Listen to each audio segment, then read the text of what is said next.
Well, the coverage of One Path ends. It does indeed march on. The game is so energized right now. I personally have been spending a long time since the last video working on stuff to do with the new legendary trinkets. Turns out they do have a visual animation, which I didn't mention before, and it looks really badass. It's not just like a little flare on your character, but you get like these orbs that spin around you. It's not going to be everyone's cup of tea, and at some point it might be nice to turn those off and, you know, have some kind of toggle. It's really cool. Particularly, I'm loving the way that they've implemented actually acquiring that trinket, because it's massively affected the population of all of the Season 3 maps. Listen, guys, if you missed most of Season 3, if you're thinking of getting back into the game because the expansion's going on, it's a really good time right now because of that trinket. All 6 of the Living World Season 3 maps have got tons of people on them because of the way that they are asking people to get this trinket. You get to go back, do all of that old stuff again. It's been awesome. It really has. But in the previous video, as to the main topic today, in the previous video when we were talking about the new map, Siren's Landing, I pointed out that there were several hidden bits of lore all around the map, and even something of a kind of a quest chain. Well, I've now done all of that. I want to talk to you guys about it. There's a lot of really rich lore from this map. Many people still don't even quite understand how this works. I was very fortunate to have a friend who went hunting them all down while I slept on the first night, and he led me to every single location. So today's video isn't really a guide on how to complete these achievements and where exactly everything is. You can use the wiki for that, but instead I do want to talk about the information that we glean from it and exactly what's going on. So I'll take you back to a place I was really gushing about before, the Risen Lowlands, where you find a lot of Sylvari and people studying the Risen and trying to bring plants from the Ark that's offshore into this land and trying to bring a little bit of life back. These NPCs are generally all really interesting. There's a rotating event here where sometimes there's some Risen that have been caged up and they're trying to communicate with them, and then the Risen break out after they are freed by a more powerful ally of theirs. And then you kill all of the Risen, and then it kind of all loops back. Anyway, there's a lot of really cool characters around here, particularly the Sylvari. Now, let's remember, one of the defining qualities of the Sylvari has always supposed to be their naivety, right? And perhaps their optimism, but, you know, they're a new, fresh race in the world, and they don't quite understand how things work,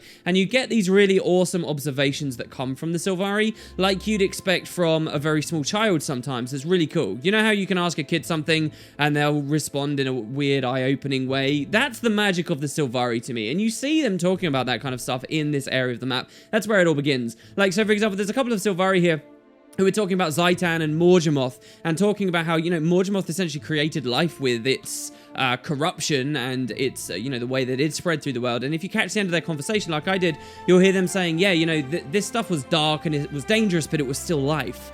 And another Sylvari says, yeah, but we're alive, we're life, we're Sylvari, and we're not dark and dangerous. And then the original Sylvari just says, are we not? You know, a totally innocent question, but it's so poignant and interesting. And it's great to see the Sylvari, who, you know, basically would be Risen if the Pale Tree hadn't stepped in and changed things, studying the Risen and feeling almost like kindred spirits to a degree. That's what's so great about this. We never had an opportunity to return to Ore after the revelations of Season 2 and Heart of Thorns. And here at the end of Season 3, we get that. And it's really, really nice. So many of those NPCs have got cool dialogue.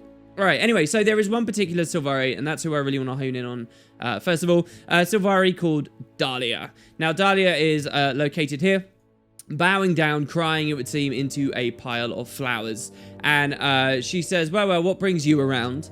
And she's got some dialogue for you. Now, really interestingly, this dialogue is kind of like the start of a quest, and once you finish the quest, you might expect to never get this dialogue back, but you always can. The devs have sort of put fail-safes in there, so you never lose NPC dialogue, which is great as well. This was something that always annoyed me about Guild Wars 2. You know, the heart quests are terrible for a lot of reasons, but some of them give you a little bit of interesting lore, but then the second you finish the hearts, you can never read that again, and that's not so relevant for Season 3, obviously, with repeatable hearts, but particularly the core ones that always sucked. Well, they're even doing something like that here. You get to read all of the text. You get to see everything even after you finish the achievements, which is great. So anyway, this is what Dahlia says when we meet her. She says, aren't these flowers lovely? I prefer roses myself, but the smell of these calms me. And we say, okay, I don't mean to pry, but you do seem a bit upset. Dahlia responds by saying, it must be written all over my face. My friend Rose has been missing for days. She went out to research the Risen and didn't come back. I don't even know where to start looking. So she's got a friend called Rose. Rose sort of, as far as I can tell, treats Dahlia more as a girlfriend than just a friend. But yeah, so we say, did she go alone? And Dahlia says, I'm afraid so. She hates when others go with her into dangerous situations. She feels too responsible for them. I know she can handle herself, but she's never been gone for this long. So you can say, well, I'll look for her. And she says, thank you. Your kindness puts my mind at ease. My name's Dahlia. I appreciate that you're willing to do this for me. And you say, I'll find her. Now, a lot of people who came to this map might have spoken to this NPC and then not realized that that was actually triggering something, that was starting something very cool. You know, the main story doesn't even take you near Dahlia, but that might be the extent of what you know is going on here. So what happens now is if you travel along the southern border of the map in a westerly direction, as you travel, you can sometimes find hidden pages, little bits of lore information from Rose's journal, as Rose has been traveling around, you know, presumably a few days ago, as Rose walks out alone into the hostile area of Ore. Many of them are hidden, just as I've explained in a recent video, in very out-of-the-way places that you might need to kill leyline scavengers and use the special jump abilities to get around, and you've really got to open your eyes. You've got to look very carefully for these things. But so the achievement mostly is going, and there's an achievement for finishing this, it's going around collecting all of the pages of that journal and figuring out what's been going on with Rose. So that's what we're going to do. Here's the first page, just fairly nearby, and Rose's journal says this: Day 1. My comrades have been caging Risen. They're trying to befriend them, but I don't agree with their methods. She says, neither caging what you're studying nor attempting to befriend what you've caged will end in success. I can show them that there is another way. These Risen are not animals. I'm convinced we can reach them. So that's really the spirit of this whole side of the lore here. How do we consider the Risen? Are they sentient? It's like the Asura researchers pointed out. They're kind of talking to each other or acknowledging each other, and some of them can speak, but do they really have free will? Now that there is no Zaitan, why are these thralls sort of still bumbling around? And, you know, in terms of the expansion, guys, now that we know we're going to be going to the Crystal Desert, I can kind of speculate a little bit further as well. We know that the Crystal Desert, the upcoming story, has an undead lich there called Palawa Joko, who lords over many undead. But those aren't Zaitan undead. Those are undead from Ilona. And the amazing thing about the undead from Ilona is that they kind of act like real characters. They aren't necessarily thralls. Like when we met Palawa Joko in GW1, and he was trying to sort of reclaim what he'd lost, many of his great generals and soldiers and things had formed factions of their own and gone off and split off and did their own thing. And we had to sort of go talk to them and fight them to convince them to come back to Palawa Joko's side. The undead that Palawa controls in the Crystal Desert are real characters. They think for themselves and they act with much more sentience than we see with the Risen. So I think what the devs are doing here with this achievement, with this map, and that's really cool, is it's showing us, it's about to juxtapose the two types of undead that we're dealing with. The undead that we find bumbling about in Ore, that were a part of Zaitan, and the undead that are going to be different in allegiance with Palawa Joko a little bit later. I think that's really fun. So the question Rose is asking in the journal here really is, can the Zaitan undead, can the Orion undead ever be more like Palawa Joko's undead? So that was day 1, and she's out alone. Day 2, I can no longer take part in capturing these creatures. I need to learn more about their natural state. I plan to go deeper into the island. Dahlia doesn't want me to go. She doesn't feel as connected to them as I do. We could so easily have become like them. Fortunately, we had the pale tree. So a very explicit call to that. I love that the devs are, you know, laying a lot of these obvious speculations and conclusions down, but actually putting them in game. So page 3. Or day 3. Our mother tree strengthened Sylvari willpower so we could refuse Mordramoth's corruption. I wonder, as I watch these wretched Risen, if they could get theirs back. I'm not optimistic. They don't recognize words, much less reason, but I haven't given up hope. There are those who have retained some intelligence, and perhaps that's where I should start. So we know this. The powerful members of Zaitan's orders did have intelligence. And remember those Risen Knights? They're called Kingpins in the new map. Those guys were intelligent, and we're going to find that Rose is on an adventure to encounter one of those very soon. So that's very cool. I find myself crying a little bit at this story because at the end of the 2012 storyline, in Ara, we did learn about the Altar of Glost, which could cleanse creatures of dragon corruption. We did it to an undead Risen chicken, and it became a regular chicken again. So why don't any of these Sylvari know about that? Why aren't they using that? They're even geographically nearby. And maybe more importantly, why didn't the devs talk about that anywhere in this patch? I really hope the devs didn't forget about the Altar of Glorst. I mean, come on. If we're going to the Crystal Desert 2, where Glorst herself roamed about, we should have been getting lore or some kind of hint, some kind of nod, right? Anyway, maybe there's some kind of all grand plan in the background, we shall see. So, day 4. I've stumbled across what appear to be their leaders. The winged ones have a strange effect on the rest. They make the others... more alert? It's as if they're sharing their intellect. It's hard to describe. They become a more cohesive unit when the winged ones are around. It's akin to the pack behavior of fernhounds. So I love the comparison here of the undead to fernhounds. And Sylvari would make that comparison. But how interesting is this? It's some kind of vague, like, hive-mindy type activity we're talking about here, right? And that, as far as I remember, was never particularly explicitly talked about when it came to the undead and undead psychology. Definitely that was more of a thing with Morgemoth. But so that's kind of interesting. That's quite new. And I wonder, I wouldn't consider myself good enough at the lore of the Risen specifically to really dive into that, because there's some interesting contradictions in terms of whether Risen have souls and what happens to the actual people's bodies and so on. But yeah, very, very cool.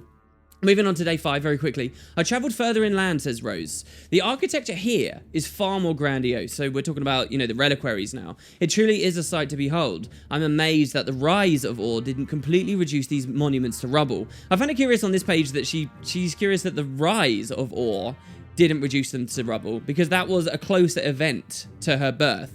When really, I mean, the explosion that sunk ore, I would think, as someone who's watched over the whole 250 years, is the more notable thing that these buildings survived. But anyway, I've seen rope bridges, and this bit's really cool, guys. I've seen rope bridges near the waterfalls. They surely would have rotted under the sea. Could they be a more recent addition to the landscape? Now, I think this is a really cool hint. There are a couple of hints like this, actually. So as we're exploring the map and getting these pages, you'll notice botanists in various out-of-the-way areas, and they'll talk to you about Abaddon's reliquary, and they'll speculate about all kinds of cool, juicy things about ore. Definitely stand about with those guys. But some of these also talk about this. It feels like someone's been here recently. This wood should have deteriorated, should have rotted away, and yet some of these structures could be a little bit more new. So I think what the devs are setting up is that someone might have come to ore before the Pact did, and before Chahern did. So Chahern was born 25 years ago, or longer than that now, but about 25 years ago, right? We're talking about maybe ore rose, and some people were actually hanging around ore, and they were exploring ore, and that's where some of this wood and stuff comes from. Who might have done that? Well, we can only speculate, but a land connection to ore, to the Crystal Desert, the Scavenger Causeway, does exist.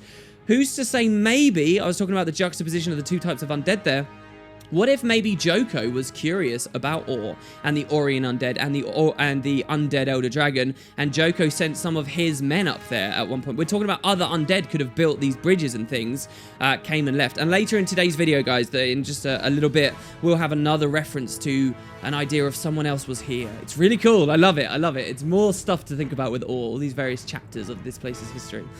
Moving on to day 6.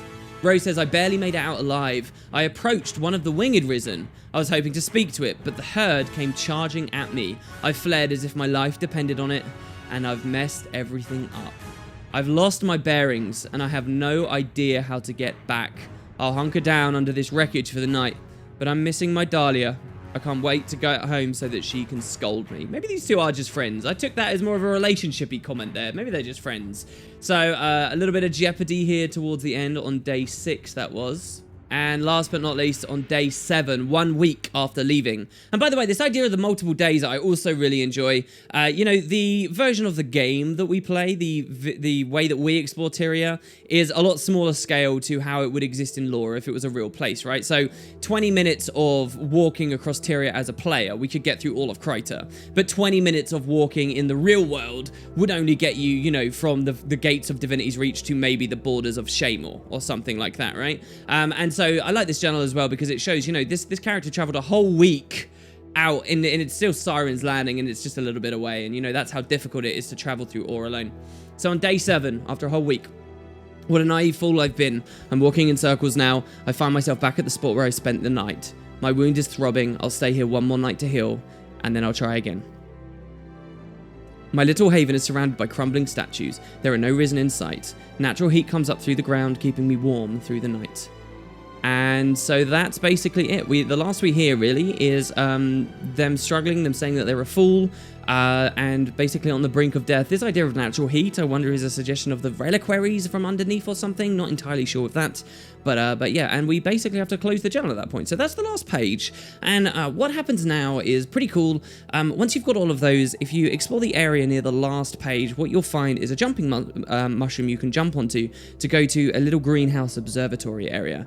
And in that observatory, some regular players might have seen this without doing the collection already, or the achievement.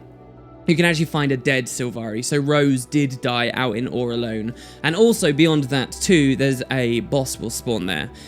It's a Risen Knight, it's a Kingpin. It's one of these things that they had been researching. So a really tragic, sad story here was trying to communicate with these Risen, trying to free them, and just turned around and got killed. So you as the player, at the end, a week later, you can speak to this Risen Knight, and you can say, hey, why did you kill this Sylvari? And this is how the conversation goes.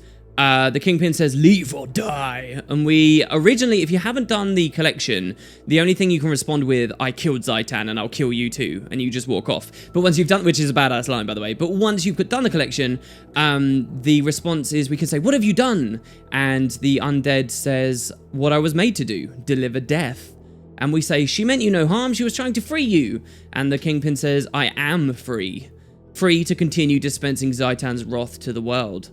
And we say, I won't let this go. And they say, the world is already lost. Many more will die. And we scream, not by my hand. And you fight and you kill it. So that's kind of the psychology of the Risen there. He thinks he's free, but is he truly free? Why does he still care about Zaitan's objective? There's kind of one of these self-defeating things in there as well, where he thinks that the world is already lost. Is that a reference to Oblivion and the idea of killing too many Elder Dragons and everything spiraling out of control?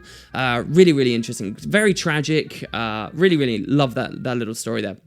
So once the boss is dead, you will find on the ground the complete journal. Remember, we were just finding pages of the journal, the full ones on the ground, and the flavor text is hidden under a flap on the first page, written in florid handwriting. It says, Rose's journal. Open at your own peril. Dahlia, that means you. And we pick up the journal, and you can take it back to Dahlia now. So if you return, you can give the journal and you can deliver the bad news, basically. So we say this, hello, Dahlia, I have something to tell you.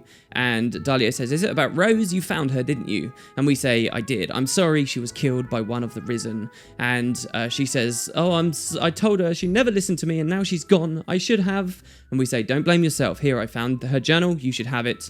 And they sniff and they say, thank you, you're kind. How can I ever repay you? Rose was my everything. Having this journal, it means so much. And we say, my condolences. If it's any consolation, her killer is dead. So that's kind of the end of the quest. Now, when you log in a day later, they started doing this a couple of patches ago. You'll do stuff and then you'll get mails from NPCs. A little bit like what Heart Quest did in Corteria, but they do it more frequently now. It's really nice. So about 20 minutes actually ago, I got a mail. Dahlia sends you a journal where you can read the entire contents of the quest, but Dahlia contacts you a day later, and Dahlia says this. Hello again. I've been putting a lot of thought into what happened. It's hard adjusting to life without Rose. Reading her journal gave me closure, and I can't thank you enough for what you did. Without you, I would have gone looking for her, and then I would have suffered the same fate. As a token of my gratitude, I ask that you accept this gift. You are a driving force for change in this world. I hope the research in this book helps you and those around you to better understand Ore and its inhabitants. No one else should have to get hurt in the pursuit of this information. I know you wanted me to have it, but the words will always be with me, as will Rose, and that is enough for me. Signed by Dahlia, so you get the full book. I was really hoping that once you got the full book, you could get more information, like the mail alludes to, but you can't. It's just basically a sum up of the pages that you found. And that's the Risen research, guys, for Siren's Landing. Now, that is not everything, though. That is not everything. So here's where it gets even more interesting. That's sort of one quest. There is another one. And this one's a lot longer. The other one is to do with the gods. So you'll recall in a recent video, I showed you guys this priest of Abaddon, and I said it's really weird to have a priest of Abaddon around, and I was a little critical of that. Well, it actually turns out that priest of Abaddon has more dialogue than I realized. When you first meet the priest, they'll say something like, oh, hey, go get me artifact or something, and you might not know what that means. But again, turns out around the reliquaries and buried out in the water nearby in Siren's Landing are tablets, stone tablets, giving parables of the gods. Or each one, there's multiple tablets, each one has a line of text, and when you combine them all together, you can get a parable relating to the gods. This is really cool. And this seems like a really sincere effort from the devs to expand in a very real way on lore about the gods. So some of the earliest lore we have on the Guild Wars gods come from way back in 2006, and we have their scriptures. So the Lissa scriptures is the story of Lissa going to a village looking like she's a leper, and one person helps her out, and then it's revealed to be an illusion, and then that person became Lissa's chosen. And there's a story, a scripture from Grenth talking about his first follower Desmina, and so on and so on. These parables are really good extensions and various stories along the lines of those old scriptures, and they all teach us a little bit more about the gods. This is exactly what I wanted when we returned to Ur, and well, it's what we got. So you're looking for these. These are the stone tablets. They're all over the maps. And you might notice that there's like some text on there. You might think, aha, that's the translatable Orion script. Actually, I don't think it is. I asked Shaman about this because Shaman made the translator in the first place. And it doesn't seem to be anything relevant, really, which is a real shame. And they all use the same model anyway. So even if we could translate this, it would just be a little bit. But you can press F on them and you can collect the stuff. Now, it's a huge amount of exploration traveling around all over the map. You'll catch glimpses of it in the background, but I want to focus on the information itself. So, as you gather these things, you get a book. You're filling it up as you travel. It's called The Parables of the Gods. I'm going to read from the bottom up, okay? So we'll start with the Parable of Melandru, which has 6 pages, 6 different areas of the map you need to go to. So page 1. And I'll just read through it, guys. Page 1, page 2, page 3, and so on. So here's the Parable of Melandru. One day, the goddess of Melandru came upon a den of foxes, and she heard within the hungry cries of kits. She bent her ear to the ground and learned that the mother fox had been killed by a farmer. It's weird to think of farmers here in Ur, right? As it now stands, but it makes sense. The cubs were doomed to starve to death, and thus was the way of nature.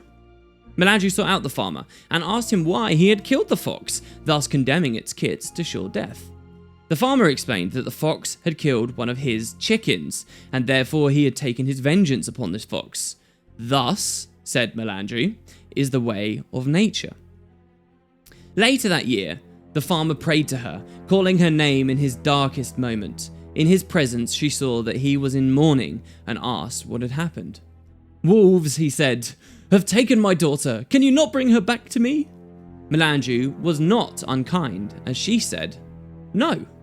This is the way of nature.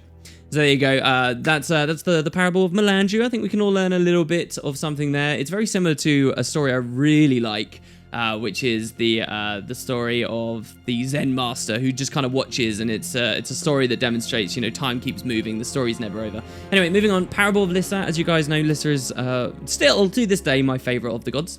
She has a ton of pages. These are all really kind of hard to find in order for what it's worth. You have to go through a ton of teleporters around her reliquary, and then there's like one out in the ocean. They're all over the place, really. The devs, by the way, mechanically do this stuff very well. This is a perfect mix of being able to find all the information around a map, get it out of order, but then also be able to read it in order at any point you like. I think through Season 3, we've seen them wrestle with lots of different ways of doing this, starting with Bloodstone Fen. And now they've hit a really, really great way of doing it, I think. This is pretty much perfect. So page 1. From out of the darkness, there stepped a child into the campfire's light. And she said, I am Lissa, and I have come to teach you what is illusion and what is truth. But the soldiers there did not believe her. They laughed and said, if you're Lissa, then show us your beauty, for we can surely use it on this dark night. We have lost hope that this war will end. Perhaps they're talking about the guild wars there, or, it's a parable. It doesn't even necessarily have to have happened. The child approached, and her smile held divine grace. Share your food with me, and in return for your kindness, I will show you beauty the likes of which you will never see again. And so the kind soldiers did, and the child ate with ravenous hunger. When the last bone had been tossed aside, and the last bean swallowed, the child began to skip around the outside of the campfire. She touched each man on his head, one at a time, as they laughed and jibed her, until, one at a time, they fell into a deep slumber. Each man dreamed a different dream, but each dream was a vision of the life they would lead once the war was over. Wives, children, riches, open air, health, and peace. And when they awoke upon the morrow, the child was gone, and the enemy had arrived. They fought joyfully, with all their might, because they all remembered their dreams, and they knew they would win the war. Each man put his heart and soul into the battle, and each man, one at a time, was slaughtered. And that's it. That's the end of the little one. So I'm not quite sure what it's trying to say there exactly. Perhaps you guys can interpret it. It's very grim. And hey, I quite like the stories that end in a bit of a grim way. Is the idea that she corrupted them by showing them what the war might be, made them overconfident, perhaps. And she was deliberately, you know, she was always going to be the antagonist in that way. Very interesting. Or is it trying to demonstrate how futile it is about how you feel about a situation? I don't know. We'll see what you guys think. Very cool one, though. Moving on to the parable of Grenth. This one's very dark as well. Don't forget, Grenth, the judge of the underworld, okay? You really need to understand that as we go into this parable here. And the god of death. Is it just we never got a Doom parable, but maybe I'm going expecting a bit much from the patch there. All right, so here we go, Grenth. To Grenth's ears, there came a cry from the soul of one who had suffered long and profoundly. The god was drawn to the woman who called, for she had no mercy left in her. Seeking vengeance for her husband's violence against her, she evoked Grenth's judgment upon the husband even as she plunged the knife into his heart. So you guys follow this here. She's just killed her husband, and because her husband's died, she knows that he's about to meet with Grenth, right? As Grenth stood over her and the husband she had murdered, he saw that she had loved him once, that she had borne him children, and that she had been a good and loyal wife. He saw that the man had never loved her, but had resented her and their children for draining his pockets. He saw that the man had not been loyal and had never been kind. He saw the abuses he had rained down upon his wife, and so the god of death said, I find you guilty, woman, of murdering your husband. When it is your time, you will pay for what you have done. I understand, said the woman as she bowed before Grenth. And now, said Grenth, I give you a choice. You may come with me now and watch your husband suffer for the wrongs he has done, or you may walk away, and I will claim you only when it is your time. And the woman said, I gave my husband my love and life. I will come now to see this tale's end and to share his suffering. It will hurt him more to know that I am witnessing his pain. And so it was. So yeah, that's an interesting one. It's like, Grenth judged her to have done wrong by murdering this man. And she could have walked away. She could have been done with it. She could have had her own life. But she was so filled with vengeance. She was so without mercy at that point. She was so broken by the whole ordeal. She just willingly went with him to the underworld. Just to make the husband suffer more, basically dragged her own life down just to see that in him, and that's really crazy. Let's change it up a tune a little bit here. Let's see the parable of Dwayna. Upon a cold, moonless night, there came a man to a farm. The night was so dark, he carried a little candle to find the path. The farmer heard him and called out, What business have you here? The farm was dark as pitch. I seek shelter from the coming storm, said the traveller. Would you invite me to your hearth? The farmer feared riding out the storm in the dark, but more than that, he feared strangers. The farmer replied, No, I cannot. Saddened, the traveller wished the farmer well and forged onwards, and further down the hill, he found a family who gave him hospitality. The farmer suffered the darkest night of his life. A tree fell on his house, crushing his leg. He did not call to Dwayna for his help, as he knew he didn't deserve it. For him, the morning never came. So, that's an interesting one, actually, because Dwayna doesn't really do or appear in it in any way, unless you believe that that's Dwayna acting in mysterious ways. But it shows the piousness and the belief these people had in the gods and what it would be like to know that you've done wrong by them and you will not get their assistance any longer. If the farmer had taken him in, maybe the tree still would have fallen, but at least they both could have called to Dwayna for help. So, a parable of Balthazar. So this is the final god. This is the fifth god. Remember, because Cormyr was not recognized by the Orions, and so far in the quest, there's no suggestion we could do anything with Abaddon, right? Walking upon a battlefield strewn with the dead, Balthazar, the god of war, blessed each of the corpses for their valor, until he came across one who had not fought but had cowered. By the way, this is nice as well, because Balthazar is a huge part of the story right now, so this is going to be one of the most intriguing ones in a lot of respects. And here we actually see Balthazar kind of being good here. He's blessing each of the bodies of those who fell in the battle. Balthazar could smell the stink of fear, and so he reached into the man and pulled forth his soul. He held it in place as he scrutinized it. The soul was no more courageous in death than it had been in life, and it trembled and whimpered. It bowed its spine and hid its face. I like this as well because Balthazar, you know, has a realm of the afterlife. It's nice to see the gods interacting with people in these ways. You, said the god, do not belong here. You sully these brave men and women who died in honorable combat. You will cower behind them no more. Balthazar folded the soul, bent it and broke it, crushed it until it was hidden inside his clasped hands. Then he opened his mouth wide and shoved the soul in, consuming it whole. Once it was gone, Balthazar shouted to the dead, You carried this coward when he lived. Now I carry him, for he serves as my reminder that strength and courage are never to be taken for granted. That's a really crazy parable there. So, I mean, how literally do we take these as well? But very interesting. I like to imagine that was taking place all within the fissure of woe as well, by the way. But hey. So anyway, once you've got all of these tablets, once you've got all these parables, you can return to the priest of Abaddon, who will point out that hidden within each of these is some kind of like message, some ability, some way to translate more parables, more tomes, and this is for the parable of Abaddon. So this is the last one, and we get the parable of Abaddon at the end. So you get to go and explore again. Some of the parables for Abaddon are in the same place. Prior to this point, you could only interact with one of these things and you wouldn't be able to decipher it. And the parable of Abaddon is huge. It's got 11 pages. And it's very interesting because the parable of Abaddon is much unlike the others, and you'll see why. So here we go. This sheet is titled the same as the other parables, but it looks like a copy. The paper isn't ancient parchment, and it hasn't been weathered. Okay, so what we're collecting now is not ancient Orient stuff. It's someone else already found the parable of Abaddon, made a copy of it, and now it's sort of just strewn around here. So this is someone's copy of it. What does this tell us? Number one, again, someone has been here.